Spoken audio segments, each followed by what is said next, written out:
this week's Fireside Chat with Jesse. I am joined today by Jeff Bilbrey, CEO of Leasepath. Thanks for being on the program again, Jeff. Thanks for having me, Jesse. Glad to be here. No, no, it's glad to have you on here, and I get my words twisted around sometimes because typically I don't have people on here repetitively. So, Yeah. But you're a star in equipment finance, especially now. So we need to make sure that we're updating the industry. Well, it goes back to a couple of years ago when I was able to be on Fireside with Jesse when you first started up the Fireside Chat. So it must have been because of your show, Jesse. I'm not taking credit for any of that, but thank you. I got to figure out what episode that was, but I want to say we're up to almost 170 now. So it's kind of crazy. Wow. Yeah, that's a lot. And then the interesting part is in between these two recordings, I was fortunate enough to have your wife on here. So does she end up with more views than you? I guess we'll have to have that friendly competition. Oh, she'll definitely have more than me. She's way better at the social media marketing than I am. She has great things to say too. I should have came up with some creative bet that we could have had. You need to put the graphic up there of Jeff's views and Hillary's views, and that'll make it fun. As we get into the holiday season and the majority of us are around our loved ones for more often, I am going to abstain from doing that. Thank you.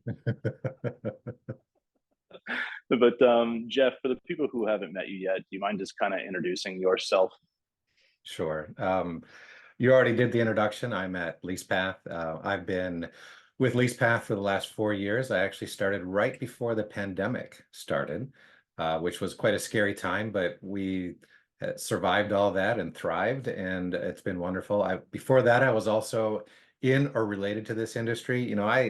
I first got to know of this industry back in 2004 when I did a business partnership with a company that was in the industry, a technology partnership. And slowly but surely, just like you've had so many people that you've asked that question to, like, how did they get here? Slowly but surely, it just kept reeling me in deeper and deeper. So, but yeah, with Leasepath, we're having fun, and it's great to lead that team of really wonderful teammates. Do you mind just kind of talking about Leasepath and what you guys provide to the marketplace, Jeff? Sure. Everyone knows us as for our flagship product, which is the origination system. So anything I always tell people at dinner parties, because they say, what do you do and what is equipment finance? And the easiest way to say it, if something can be loaned or leased, it needs software to manage your application. And in the business realm, it's a lot more difficult. And so that's what we do. We've been doing that for a long time on the Microsoft Dynamics platform, built on that wonderful CRM. And so that's our flagship. And then quietly over the last few years, we, at the request of 10 of our customers, we started building a back office that would go with it. And so earlier this year, we announced Leasepath Enterprise, which is the partner to Leasepath Originate. And so we now have the front office all the way through back office and portals that go with it. So that's an interesting dynamic, because I believe the quote that we were messing around with, or I guess I heard a couple of years ago, was death to the monolithic systems, which were more of these end-to-end stale type products. So having an end-to-end of your own now, like, how does that kind of compare to where your thought was a couple of years ago? Yeah, that's interesting. Funny you bring that up. That when we got together last time, that was sort of the talk going around the industry from analysts and others of well, when I got into software, it was like first one to end wins, and it's like, really? Yeah. No. Here's the interesting thing is that pendulum has actually swung back and forth many times, because it was best of breed, and then it was end-to-end or monolithic system, and then it sort of went back to best of breed. And really what I think the world was trying to figure out was, how do we get the best user experience and the best integration of capabilities? And we started to come up with a new word for it. That word was digital. And so around the mid-teens, the digital, which everyone thought meant a mobile phone or a web page or whatever, it morphed into, well, what would it feel like if all these 5 or 10 systems that I have to use were just all in one place? And I don't care what's under the covers. It feels like one thing. And so death to the monolith was probably, I'm just going to say, it was the last idea of end-to-end systems and trying to use old software to integrate so many things that made you inflexible. And that's really what it came down to, is the inflexibility of software. And so great question for me to talk about that as we have Leasepath Enterprise. The simple reality is that it's different. It's not a monolithic system. It's built on platform. I would say we're not software, we're platform. Software is something you conceived 3 or 4 years ago, you built 3 years ago, you tested last year, and maybe you got to deploy it this year. And Maybe. that's how software works. And the reality is that on platform technologies like Microsoft Power Platform and Azure and Dynamics, where they're spending billions of dollars every year to keep uplifting the platform, when you ride that wave, everything gets better. The things that come with it are effectively free. They're just plugins that you turn on. And so now you get all this incredible ecosystem, but what we get to deliver to our customers is, in fact, the entire platform. That whole world becomes encapsulated in what they feel as Leasepath.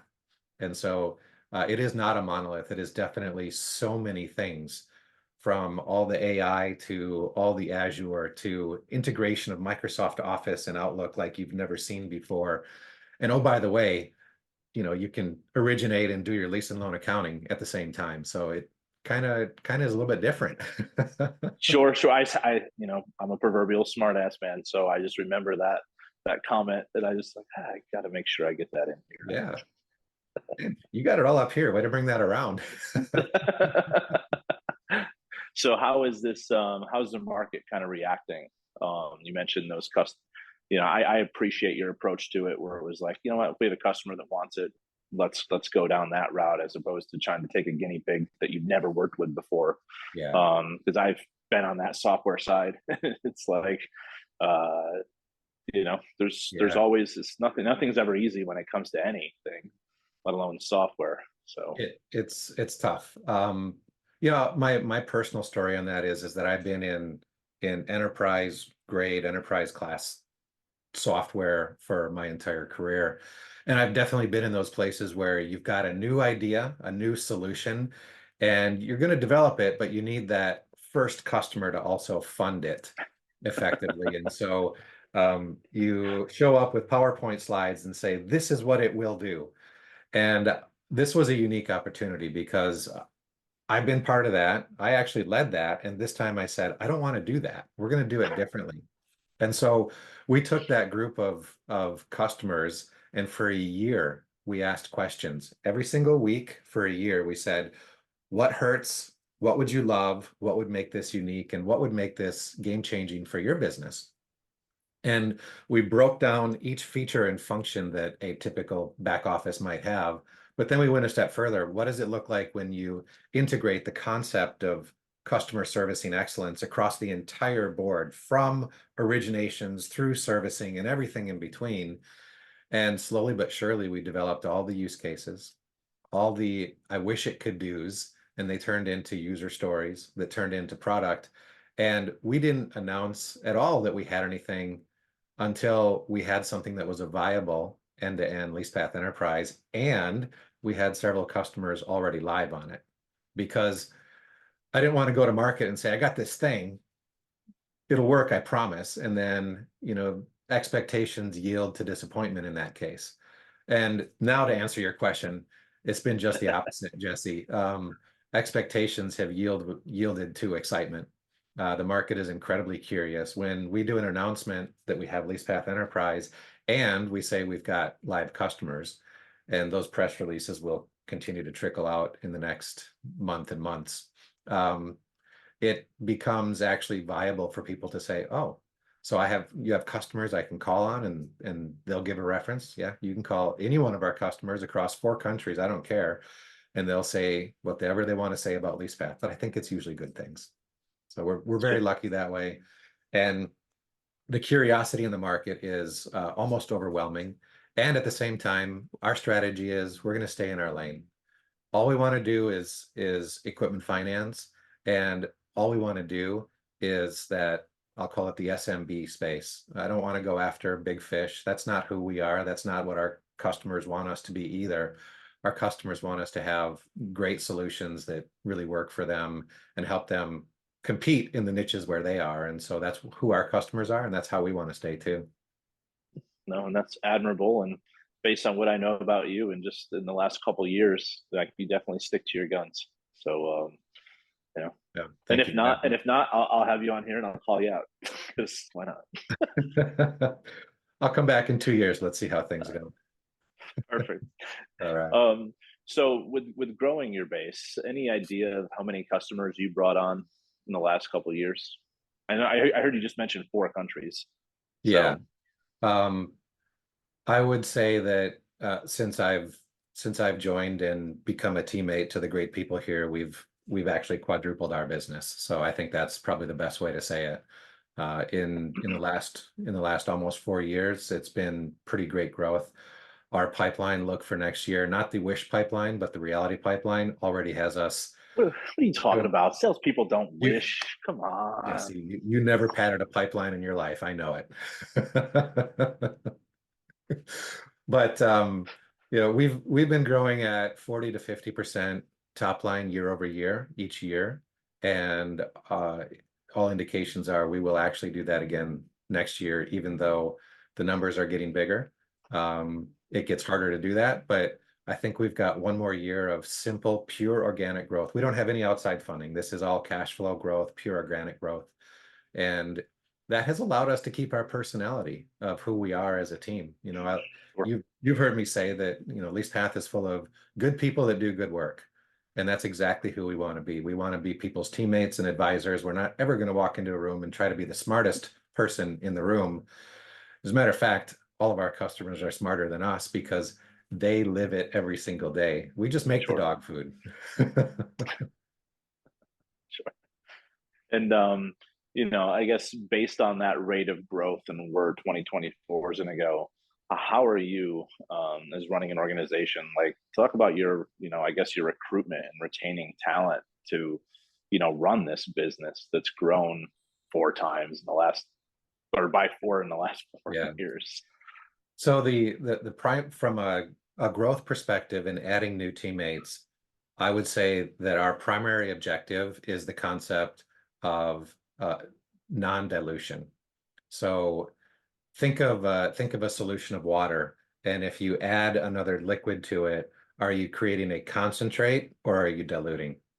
And with each teammate that we bring on, with growth, as some companies grow, they start looking for just people to do a task. And then you end up overall in a dilution process of diluting the overall skills and talents that people bring to a business. And so we're definitely aware of that some companies fall into that, and we're not going to. We're going to, with every person, we want to do a concentration and make ourselves better, bring in more skills, deeper skills in everything that we do. So each time we want to do it. And then you know what that makes us? That makes us custodians of the talent of our teammates. We don't we don't use them. We don't own those talents. We're just a custodian and we get to borrow them for a little while. And those talents get shared with other teammates, and it creates a virtuous cycle where the concentration, the talent just keeps getting better and better. And so with that simple mindset of bring in really great, talented people and create concentration, not dilution of talent with every new teammate we bring in, it starts to really make a difference over time, a positive difference. And so that's what we try to do. It's tough. It's a competitive market out there to find really great people, but our teammates are starting to become great brand ambassadors because as we have more and more of them and the network of people grows, then Sure. other great people get attracted to us. Well, and just what I've seen on kind of social media and everything else, I would say your team's definitely brought into the concepts that you brought to the organization. Yeah, well, I think that everyone is here is really bought into who we are as a team. The mindset and culture of trying to be innovative and productive, and results matter more than punching a clock. We're incredibly flexible in terms of how people work, when they work. I don't even care where they work. If you want to live in an RV with Starlink and travel, it doesn't matter. Just help us get great things done for our customers, and that's fine. That was going to be my other question. Is there a Leasepath office? We have an office just outside of Toronto and one Okay. here in Thousand Oaks, Southern California. But they are not offices that people are really going into very much. I rarely go in here because I would rather not have the commute. I work from home and it's fine. I don't want to So drive in that traffic either. I don't yeah, blame you. exactly. Like, The simple reality is that this is our office where we see uh, each other face to face at the convenience of a Microsoft Teams call every single day. I mean, I live on Teams, so that's where we are. well, I appreciate you accepting and doing this over a Zoom. So my apologies. It did hurt just a little bit, but we'll survive. Thanks, Jesse. I'm sorry, I can't help myself. Uh, but I guess from an economic perspective, what's been going on? I don't know. It seems like it's been going on forever. With the, are we in? Are we not in a recession? You know, Yeah. how's that been? How's that been impacting your business? Obviously, it's not negatively impacting it, but what are you seeing? I guess in the marketplace, Jeff. Yeah, the interesting thing is that many of our customers have continued to grow, even as we've been anxiously awaiting this recession or soft landing or whatever history is going to tell us that it was or is. A couple of our customers did have some difficult times in terms of their ability to close deals. Um, we're incredibly friendly with them. When there's, let's say, struggles or hardships, we take that to heart, and all I can say is that our flexibility is paramount in that sense. The contract is not what rules us, it's the relationship that rules us. And so we take care of our customers when they need help, and they'll take care of us in the future as well. And that's kind of how it goes. So that's one thing. The other side is that I always like to tease people when they say, "Oh, it must be tough being in software. Look at all those layoffs going on around you." And I said, "But we've never taken private equity money, and so we're not beholden to the future whims of a check that used to be blank that is no longer a blank check anymore.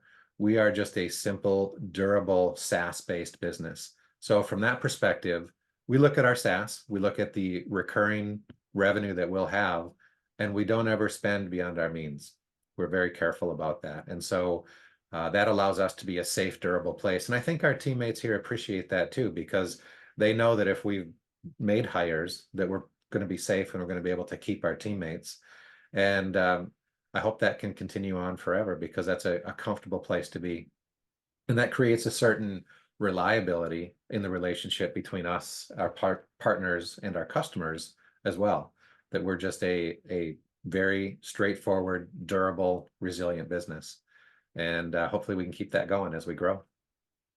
And I'm sure sometimes that's a little tough because we all know that sometimes it's like, God, I just wish I could just throw a bunch of bodies at this just to knock it out. But then it's like, okay, what comes with that? Yeah. Yeah. Um, and when you're working on sophisticated solutions like we all have here in the equipment finance space, it's hard to throw somebody at it and say, I just want a couple months of work because No, because you have to train them and you have to bring them up to speed. And it's like, what type of yeah, contracts are you doing? What's your asset class? And it's that learning curve. And that's what it's people don't really understand. But it's like, oh yeah, let's just throw bodies at it. And it's like, right. well, who's going to Yeah. train them? The first time a new developer looks at the incredibly sophisticated price structuring that we have on the front office side and says, wow, you realize that it's going to take a while before someone is truly up to speed on all the things that it can do. And then to make it work and have quality coming out, it's an investment. And so we really, we invest in our people. That was our theme last year as we grow. A two-word theme, we grow. And that had a sub-theme of you'll grow first. The entire first half of the year was about our teammates' growth. We said go to trainings. We said take some soft skills or core skills. We had lunch and learns where people did, leadership books and interpersonal communication concepts and things like that. And that was we grow. And then the second half was, hey, the business is going to grow, but we invested in you first. And so now take those skills and help us grow. So that's what we did last year for that theme. Um, And it is an investment in our teammates over a period of time.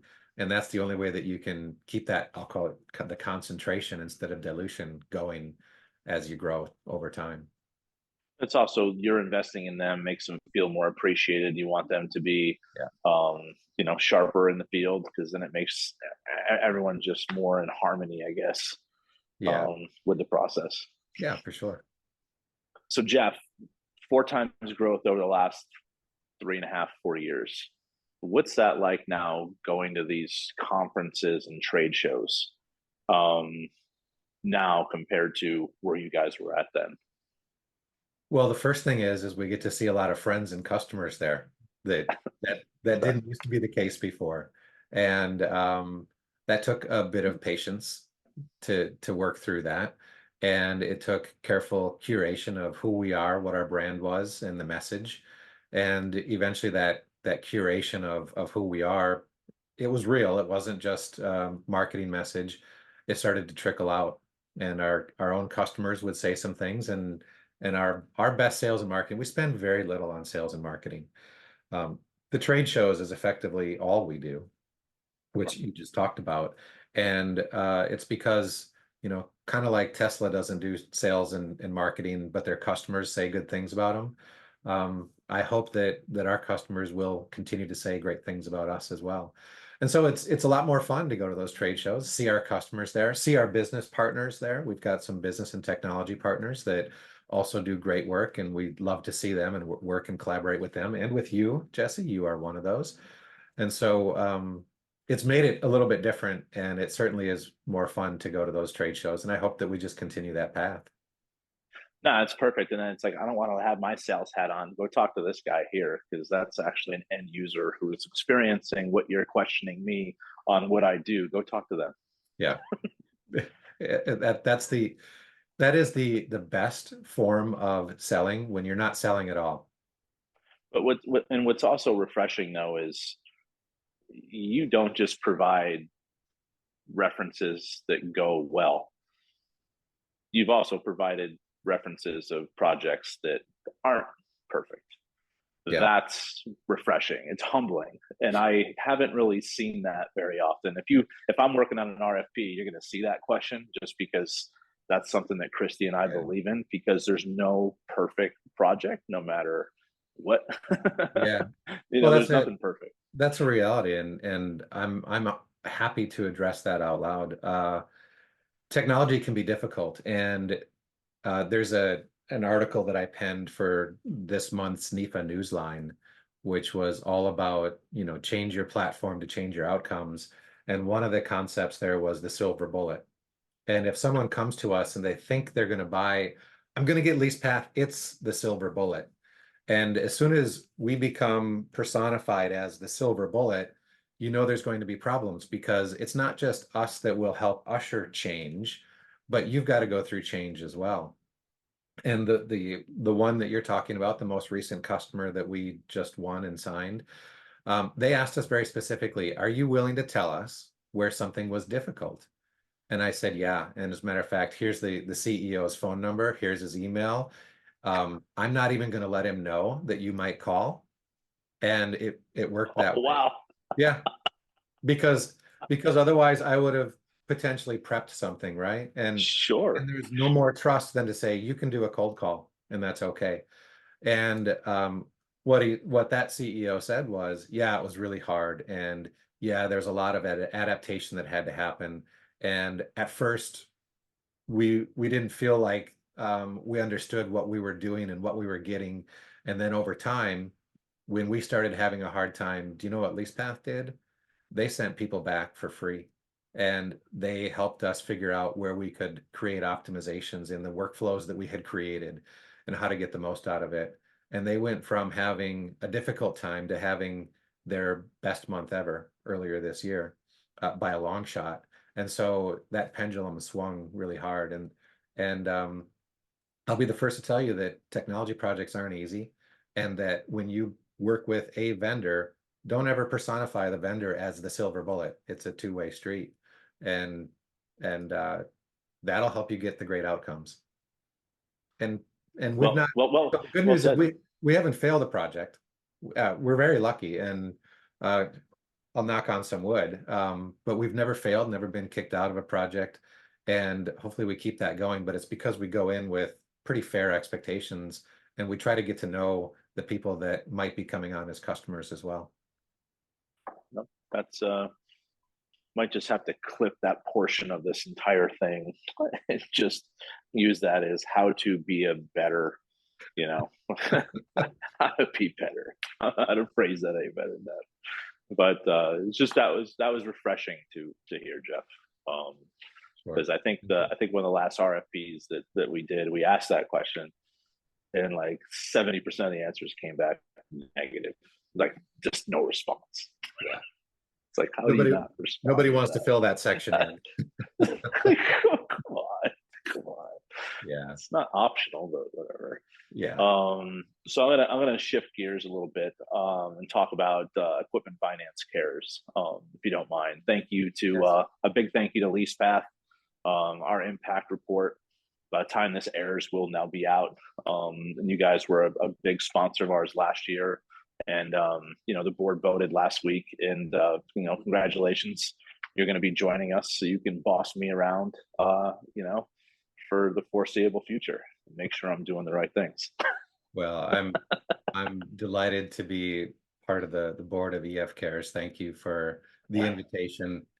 I'm not bossy at all, but I will have ideas, and I'll work hard with you, Jesse, to try to continue Perfect. that community impact that EF Cares has. And I'll tell you straight up that that is the thing that attracted me to EF Cares right from the very outset. It was focused on moving around the country to different communities, having local impact stories and local impact giving that created real change in communities, because that's where it has to start. You want to do better. Business can help people do better, and it starts in local communities. And that's exactly what EF Cares does, which is why I think it's fantastic. I'm just fortunate to be associated with you and with EF Cares and everything that's happening there. Yeah, maybe that was not the right words to use, boss me around, but like the ideas and like your entrepreneurialism, like now it's just we just have to have expectations where EF cares is going to quadruple in 4 years. So no pressure. All right, let's go do it. Rock on. And I guess we already did a fun fact about you last time. So let's maybe go into any interesting trips you have coming up next year. Oh, wow. Well, we're trying to decide a destination location for a triathlon. And so is it going to be, I did Hawaii this last year. We're trying to decide, should it be Hawaii, maybe Puerto Rico, Dominican Republic, something like that. So a little bit of sport and competition combined with a little bit of holiday seems like a good mix. And so we'll try to do that. And later, just before the end of the year, I'll be up in Montana at a little cabin with my wife and kids, and we're going to do some snowmobiling and skiing. So that's going to be fun. I'm looking forward to that. Jealous. I need my kids to be a little bit older so I can, put them on that stuff without having to feel bad if something that they fall off. Be like, shake it off. Yeah, or grizzly bear chases you down a trail, and that's not good. As long as you're not the slowest one. That's right. Oh, that's awesome. Well, Jeff, I appreciate your time today, sir. It's great having you on here. We'll have to boost up the numbers just to make sure that we have just a little bit more views than Hillary, but I don't think that could be a problem. So I think we're good there. I'll just ask her to do the social media marketing for me. Just don't tell her. Just don't tell her. Just don't tell her. Right. No, a pleasure to be here, Jesse. Thank you for everything that you do for this industry with these sort of chats with different people that bring so many perspectives on their business, their lives, and their teams. And then, of course, with EF Cares, I hope it's going to be another just dramatically wonderful year for EF Cares in 2024. Awesome. Well, appreciate your time and happy holidays, Jeff. Talk soon. Thank you. You too. All right. All Bye-bye. right. Bye.